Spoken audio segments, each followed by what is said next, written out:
Um, like I was starting to tell Sister Margaret Mary, I usually put the whiteboard from the preceding week up in the upper left corner, but we had so many images on that whiteboard that it refused.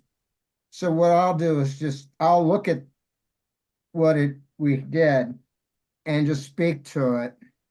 The big one was the remembrance of my father, anniversary of his death. And then we had to also um, remember Sister Margaret Mary's parents, their wedding day, and also their 50-year anniversary. We showed some photos of that. Daisy Pellet was mustered in. We talked about that. And looks like I just had some snow pictures. Has the snow been hanging around for more than a week? I think it has. I know I still have lots of snow out there. Now, the big one was we had a kind of an impromptu presentation by Linda Gribble. Um, William, what was, Ginther. oh, huh? Well, Ginther, I'm sorry. Yeah, William Ginther. I put a little synopsis out of that. But the thing of it is I found out that Linda had actually given a presentation on William Ginther a year ago on February the 7th, and that was the whiteboard. I don't have a summary or anything like that, but she did do, she covered him twice. Those are, it looks like the exact same photos that she shared with us. Invite everyone to sign an autograph book resting on a nearby bench. Millie flips open the book to a vacant page and gets the signature of her dear friend, Jean LeCave, now her tennis opponent from St. John's High School in Canton, Ohio, dated February 4th, 1934. Jean's poem still brings a smile. Dear Millie, roses may wither, flowers may die, friends may forget you, but never will I, your pal, Jane. Jean LeCave. I looked her up because, I did the research on all of Millie's classmates, just like I did for Sister Margaret Mary's classmates. And she actually lived to 102. Oh, wow. Yeah, 102. Nice long life. Yeah. Oh, so if she'd been in the same class as Sister Margaret Mary, she'd still be with us, right? Because Sister's only 101. So hang in there, sister. Okay. Yeah. Okay. I think I have other pictures in here. Like that's a picture of the withered flowers. And then, of course, we talked about that was the whiteboard from last week. I don't think you want me to repeat the summary for that. If you're interested, just go back and read the summary that I sent out. I have a picture there. I think it must have been, I, that was 2010. Yeah. What I did, I think on the agenda, I said, does anybody want to talk Yeah. about their favorite winter snow event? Wow. Does anybody want to do that? Yeah, I just remember, playing in the snow when we were kids. And when our kids were small, we would do like the colored snow forts. So they would go outside and we would take food coloring and put it in a bucket and then pour it over like whatever they had made. So it would be like different colors. And Oh, that was, that's yeah, that was kind of fun. that was I never heard you do that. Yeah, so basically, might have been. I don't know if we did that with Kate. Maybe it's Daniel and Jacqueline. I don't know, but yeah, they'd make like a little fort or whatever, and then we take a bucket of water, and you could put food coloring in it, usually red or blue or whatever, and then you could pour it. You would pour it over the Oh, snow creation, if you will. And well, it's a couple things. First off, it colors it, which is kind of cool. But then because you pour water over it, it freezes, and when everything else is melting, it'll still last a while. But it would be real colorful. They would enjoy that. So that sounds like fun. yeah, they enjoyed it. Yeah, that they would like that. And then I remember going like ice skating when we were kids. That was that I picked that up pretty quick. I mean, I couldn't do like go backwards or anything, but I always had fun doing that. So, Share with sister, you. did you play out in the snow when you were younger? Was that a thing that kids did back, when you were smaller? Yes, we used to go. McKinley Monument is there. I don't know if you ever heard of it, Yeah. President, and it has several levels, and we go to the top level and slide down with our Wow. sleds, the first part and the second part, and then have to climb back up and do it all over again. So Yes, that was from the memorial? Is that where you're talking? Because that's I the know where the memorial McKinley, of a president, right? right? That there's a lot of steps there. Did you live pretty close to there? Yes, we would have done that area, Okay. northwest Canton. Instead of showing the video, I'll tell the story about Okay.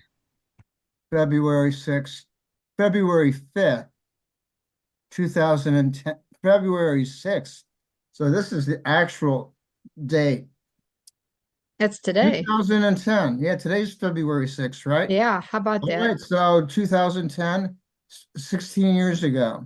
Wow. February 6, 2010 turned into a white walled nightmare in the Washington, D.C. area. A massive snowstorm, later dubbed the Snowmageddon or Blizzard of 2010, slammed the region with up to 30 inches of snow in some spots, shutting down the city for days.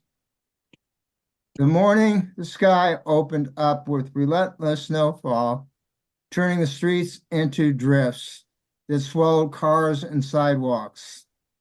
The wind howled, whipping the flakes into blinding sheets that made visibility almost zero. Wow. Emergency services were overwhelmed with calls about stranded vehicles and power outages. I found myself knee deep in the powder, shovel in hand, carving a path through the mound that blocked my driveway. The snow piled so high it buried fences and made the usual neighborhood landmarks disappear under a uniform blanket of white. Schools and government offices closed, and the metro shut down, leaving the city in a standstill. The storm broke records for the DC area, becoming one of the biggest snow events in decades. It caused widespread disruptions, traffic snarls, canceled flights at Reagan National Airport, and major cleanup efforts that lasted for weeks. Okay. Would you like to hear one of Sister Margaret Mary's um, reports from 45 years ago? Sure. Okay, I have a letter from her to me. Here's a summary. The date is 1981, February 6th. If I did the math right, I think that's 45 years. Here's a summary of Sister Margaret Mary's letter. Sister Margaret Mary thanks Chuck for his letter. Oh, this is a summary of the letter. Sister Margaret Mary thanks Chuck for his letter and expresses joy in hearing from him. She mentions that she prays for him and their family daily. She updates Chuck on family members. Father Paul, 65, is doing well and enjoying his new role in retreat work.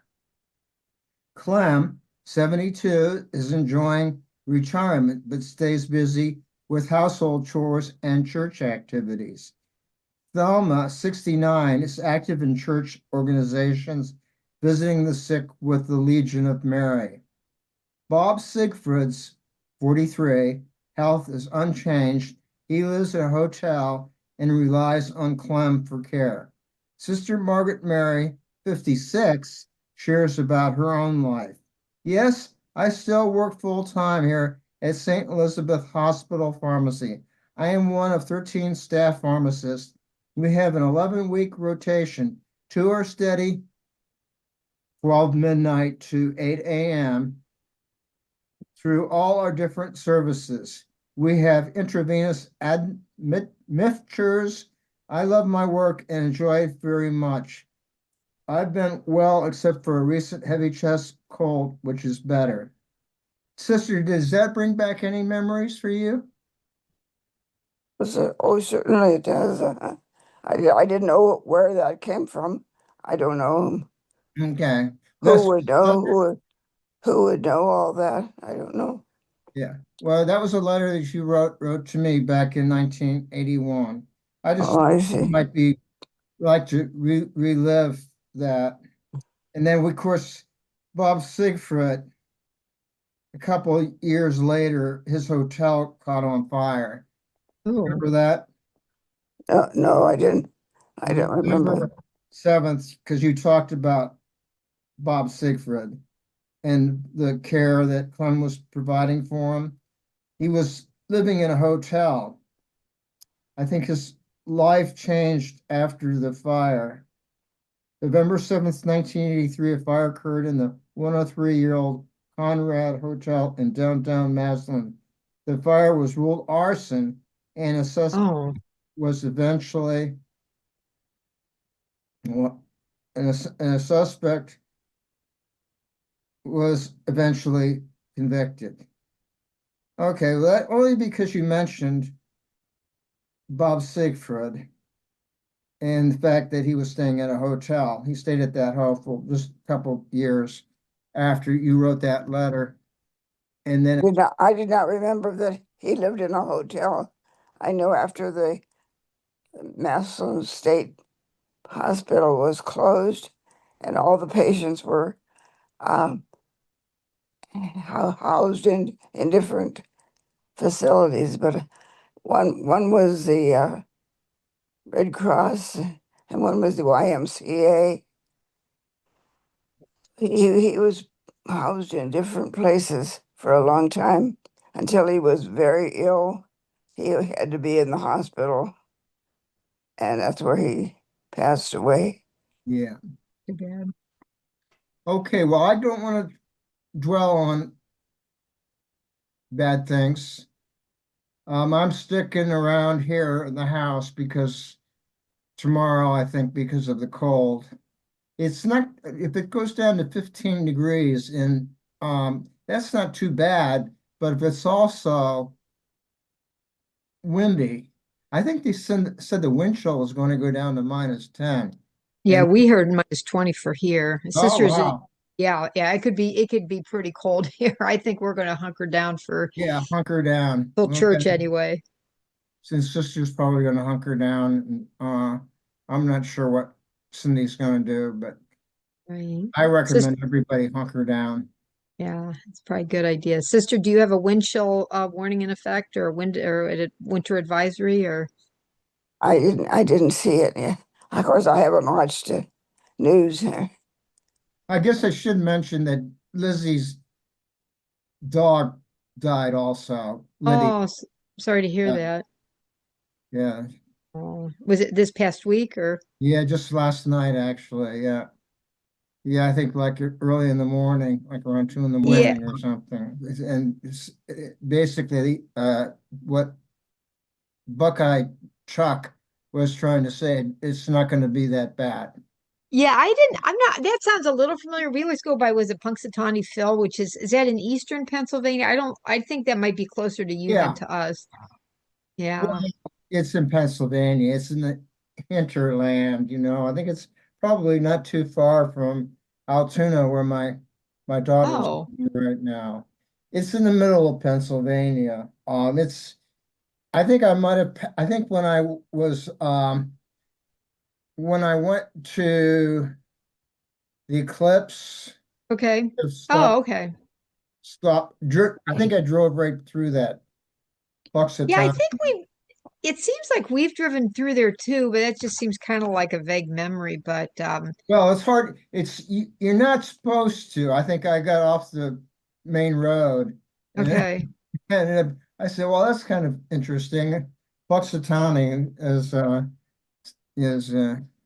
I should have done something to that animal. Yeah. Oh, All well, right, well, hopefully better luck next year. Hopefully next year he will not see his shadow. yeah, well, I mean, we don't want to have another year like this. All right, This has been, Sister Linda and Cindy and everybody, I'll let you go. I'm gonna go. I've got some prime rib from yesterday from Harris Teeter, and I'm gonna warm that up and have that.